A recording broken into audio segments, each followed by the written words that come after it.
So Jason, being the expert on all things generational, which certainly includes this new age of social media, and for many businesses, social media is kind of their weakness. So talk to us about making social media our strength.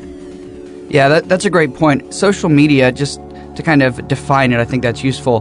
There are things like Facebook, Twitter, could even be LinkedIn, maybe Pinterest, but it's a social user-generated content community, meaning I can go out and create my own content that other people can see and essentially build my own tribe or community around it. Stay in touch with people, share information, answer questions, essentially have a conversation that takes place over a mobile device, over a computer. It's something that allows me to have this level of engagement through technology that seems very natural, almost unedited, even though you can control what's going on.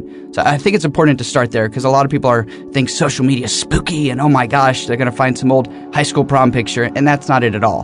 This is a great, low cost, easy way to engage people and let them join a conversation about you. So when it comes to social media, we think about it sometimes in terms of generations, like you said, where people say, oh, all these young people, they're on Facebook and they're constantly texting and tweeting and doing all these things. What the data actually shows us is, yes, there's much higher adoption the younger that you get in age, but the fastest growing groups on places like Facebook are baby boomers and older. They're the ones that are really adopting it. So this is really a great strategy to reach people of all ages. And one of the pieces with it that I think is really starting to have an impact in the market, we just did some research. We looked at how social media, user-generated content, impacts how people think about a brand or make a product purchase or a service purchase. One of the things we discovered, and this got tons of news, is that 51% of millennials, or Gen Y, my generation, will not buy a product or a service without first going online and seeing what people they don't know have said about that product or service on social media or some type of user-generated content. This is huge because it basically means, yes, you may be scared about social media, but if you're not willing to go there, you may miss out on an entire generation. And so what I want to share are the exact steps you can take right now, whether or not you've ever been on Facebook or LinkedIn or any of these things.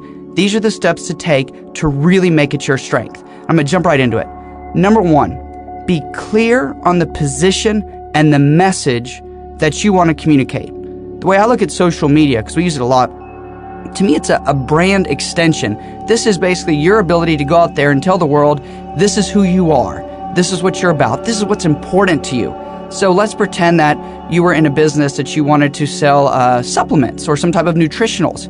Well, you don't necessarily want to go out and say, hey, buy my stuff. Instead, you can position yourself as a nutrition expert. This is a great way to have instant credibility and connect with people, keep them involved without feeling like they're being sold to. Same kind of thing if you own your own business. Position yourself as an entrepreneur, and it allows you to expand and really put a flag in the ground and say, this is my online identity, this is what I'm about, this is my mission, this is what makes me different. So part one is to be clear up front on the position, the message you want to communicate. Once you know that, we'll get a little more tactical. And that's the second part, which is to avoid push marketing. This is the biggest mistake that people make, and I see it all the time, and when we're doing consulting, we always have to fix this. And push marketing is when people go out there and say, buy this, or sale on this, or only, extended hours on this, and they push information. On social media, push marketing pushes people away. We don't want to go and just see billboard after billboard thrust upon us, not at all. Instead, what we want to do is what we call pull marketing, which means you ask short questions, or you make short posts, or you ask people to comment. You actually engage them in the conversation, because as you know, Darren, you're an expert at this, in terms of conversations, it can't be one way. That's when people fall out. You've got to have that two-way communication. And so when you think about what you're going to do on these social outlets, think for pull marketing instead of push marketing. These short questions, short posts, things that keep people engaged, make them want to respond. That's how you can actually tell, are you being successful? Are people responding to what you put out there? The third part is something that we studied in terms of how people interact with social media based on a specific device. Whether that's looking at it on your mobile device, your phone, whether that's looking at it on a tablet, whether that's a laptop. What we found when we watched how people respond to posts is this part, number 3, and that is keep everything visual or even video. And what that is people all ages are so driven now by visual content. We look for the video, we look for the photo, we look for that picture, that image, that graphic. And so the more that you can put that into your social media messaging, the faster people will respond, the more likes you'll get, the more interaction you'll get, because people are just looking for pictures. I mean, that's our whole society now. We're very, very, very visual, and pictures are most likely to get passed on to the people that are going and looking at it. So if I went to your Facebook page, which is amazing, and I saw this great picture that you had put on there, I'm much more likely to share that with somebody than just a quote, because there's more engagement with something visual. So the third one is to keep everything visual or video. And then the fourth one, and look, a lot of people come to me and they say, Jason, does this really work? Yes, this works like magic. This is the social media genie right here. And that is to ask your fans, your social media community, to like or share your posts. This is a big deal. People, if they trust you, they want to get to know you better, they want to support your message or your mission, ask them, like this post to support my mission, or like this post to move us forward. Those kind of things people really, really respond to if you ask them. Now, if it's cheesy and goofy and all that, not so much. But if you ask them to like this post, I'll give you an example. This will be so much easier. One of the things that just happened is my wife just had her birthday. Huge birthday. I can't tell you the age because I'd like to stay married. Huge birthday. Very exciting. So I put on my Facebook fan page, I said, like this post to wish my wife happy birthday. And I had a picture of the car that I surprised her with to go pick her up in. We had 294 likes on that post within 24 hours. Just instant. Because they could like it to wish her happy birthday. And of course, she loved it. So it was a win for me and for them. And then the fifth one is to keep it fresh. And I'm going to recap these, but the fifth one is to keep it fresh. And what I mean by that is, when it comes to social media, you need to give people a reason to come back.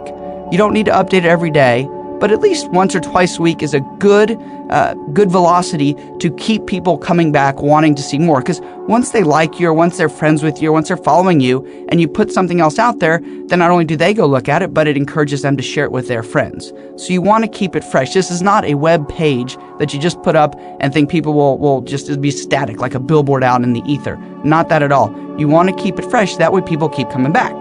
And then the sixth one, and this to me is the most important, if you were just going to pick one and say, Jason, what's the one thing I should do or keep in mind if I want to go out and build my own Facebook fan page, or I want to start to build my presence on LinkedIn or Twitter, whatever it is? Most important is to humanize your social media experience. And what that means is, we know that people most respond to faces rather than logos, personal comments, observations, experiences. The more human that you make your social media channels, the more people will engage with you and trust you. And that's what social media leads to.